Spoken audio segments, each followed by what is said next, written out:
Benarkan roh akan pulang ke rumah setiap malam Jumat? Macam orang balik dari kantor aja.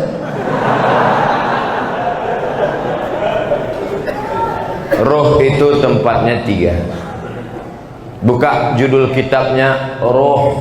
Nama penulisnya Ibnu Qayyim Al-Jauziyah. Yang pertama, letak roh orang baik-baik tempatnya Illiyin. Ruh orang yang jahat-jahat tempatnya sijjin. Yang ketiga, Allah kuasa mengendalikan ruh. Ruh bisa balik, ruh bisa masuk ke kubur, ruh bisa merasakan azab kubur, ruh bisa menengok orang ziarah. Tapi kita tak tahu kapan dia baliknya, harinya, segala macam.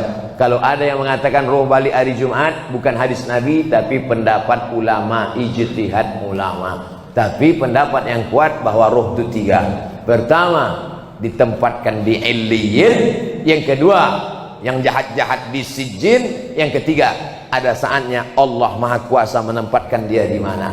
Seandainya nanti tiba-tiba waktu Abdul Somad meninggal, ada jamaah masjid Al-Muslimin kerasukan,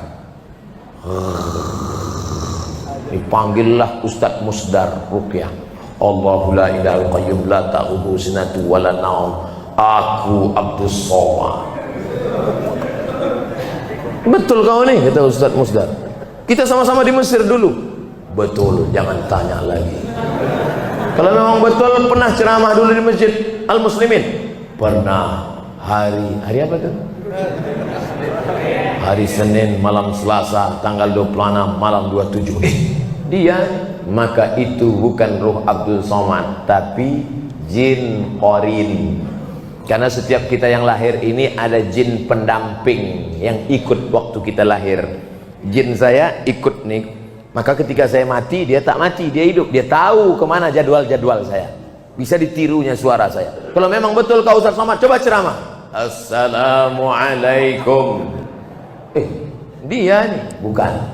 Itu bukan ruh, karena ruh tak bisa dipanggil. Kalau bisalah ruh dipanggil, maka bisalah dipanggil ruh Nabi Muhammad SAW untuk ditanya mana hadis sahih, mana hadis dhaif, mana hadis palsu. Oleh sebab itu maka jangan mudah dengan nanti datang penipu-penipu yang mengaku bisa memanggil ruh si fulan, emang jelangkung. Jelangkung jelangsik, datang tak diuntang, balik tak dijemput, pup keranjang arang. Yang ketawa berarti udah tua. Anak-anak sekarang mana dia tahu? Dulu kamu zaman-zaman forecast. Tahu juga Ustadz tuh. Enggak, saya tak pernah manggil. Ustadz, sebenarnya berapa kali Nabi Muhammad haji dan umrah? Pindah dari kota Makkah ke kota Madinah Al-Munawwarah. Tahun 1 tak ada, tahun 2 tak ada, tahun 3 tak ada, tahun 4 tak ada, tahun 5 tak ada, tahun 6 mimpi sahabat. Pas paginya, ya Rasulullah, ya malam tadi aku mimpi. Apa mimpimu? Malam tadi aku mimpi kita melihat Nabi bercerita, sahabat pun meyakini. Malam tadi aku mimpi melihat kita tawaf, sa'i dan tahallul.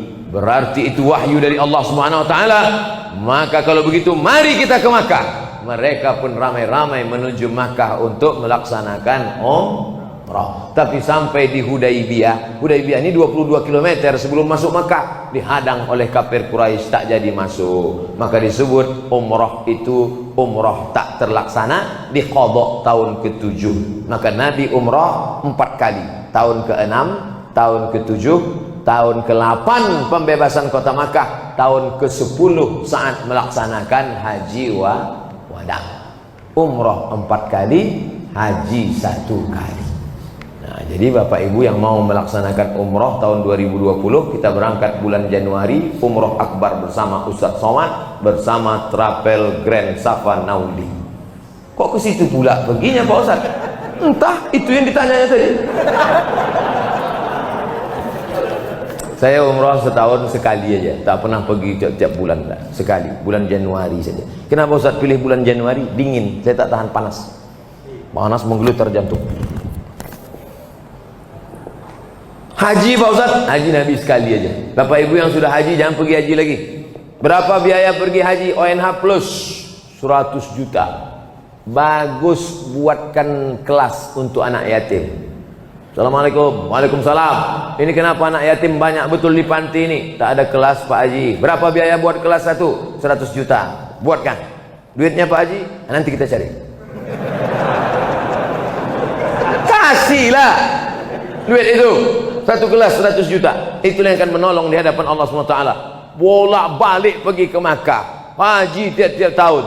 Ini tolong anak fakir miskin celananya koyak tak bisa membayar uang sekolah, maka haji sekali saja, sisanya gunakan untuk menolong orang-orang susah. Setuju?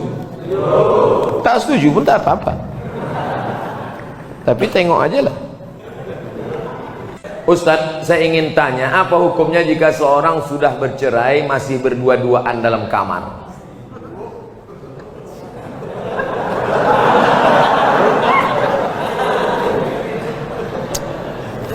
Laki-laki menjatuhkan tolak kepada perempuan, aku cerai engkau talak satu, maka dia masih satu rumah selama iddah 3 bulan, tapi tidak sekamar, hanya pindah kamar. Ku talak engkau talak satu, kau pergi kamar sana, aku kamar sini. Pas malam tuh hujan. Tinggal ketuk aja. I back to you my dear.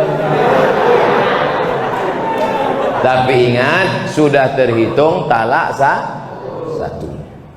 Yang tak boleh balik itu talak 3. Talak 3 bisa jatuh dalam satu majelis dengan cara 2. Pertama, ku talak engkau, ku talak engkau, ku talak engkau, jatuh 3. Macam iklan. Atau saking marahnya, ku tolak kau 100, jatuh 3.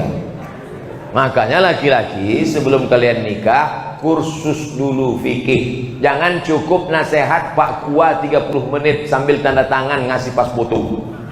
Tak cukup, tak ngerti masalah fikih. Nah, ini dia sudah talak, tapi tak disebutnya, entah masih ada iddah, entah tak ada iddah. Kalau masih ada iddah, berdua-dua dia, berarti itu sudah rujuk. Kalau berdua-dua kalian di kamar tuh, itulah rujuk itu. Rujuk kalian. Anda cuma berdua-dua aja. Rujuklah tuh. Kalau sudah habis iddah 3 bulan, dijatuhkannya talak 1 Agustus. September, Oktober, 1 November, berdua-dua dia dalam, tak bisa lagi, tak bisa rujuk. Rujuknya mesti akad macam nikah dulu. Rukunnya 5, mempelai laki-laki, wali, saksi 2 orang, ada mahar, ada ijab dan qabul. Kata si wali, ku nikahkan engkau dengan anakku dengan mahar sebentuk cincin emas tunai. Sah. Itu namanya pengantin baru stok lama. Apa hukumnya kami menengok mereka berdua? Kenapa kalian tengok?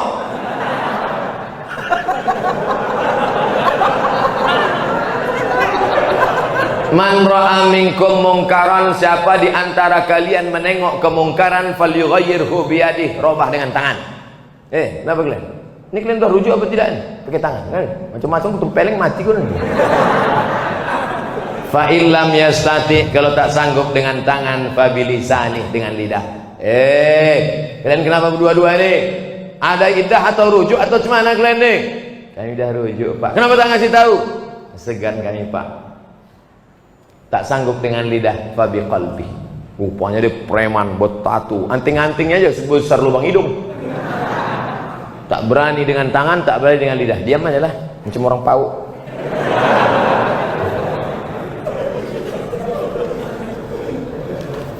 Pak Ustadz yang kami cintai, so sweet. Saya punya teman seorang peruqyah. Peruqyah itu artinya ustadz yang bisa ruqyah.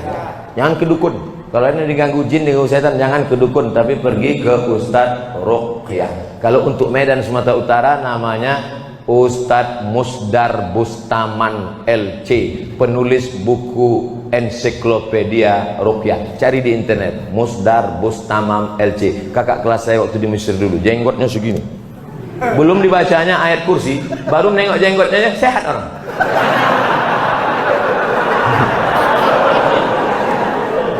Tak percaya, coba jumpain. Tapi saya menengok dia jarang sholat, berarti dukun. Apalagi sholat berjamaah. Apakah setiap bacaan yang dibacanya mendapat keberkahan Pak Ustadz? Maka casingnya ruqyah, tapi isinya berkawan dengan jin. Idza ra'aitar rajul, ini kata ulama tasawuf. Idza ra'aitar rajul, kalau kau tengok ada orang yatiru fil hawa, bisa terbang di atas awan, yamsi 'alal ma', berjalan di atas air, terbang di atas awan, berjalan di atas air. Jangan kau sangka dia wali Allah, tapi tengok bagaimana dia melaksanakan perintah Allah. Tak solat, wali setan. Solat sikit, wali murid.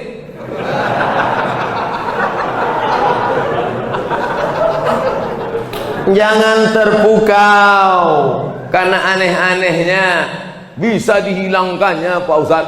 Hebat dia Pak Ustaz. Datang kami ke tempat dia waktu STNK BPKB, kami hilang.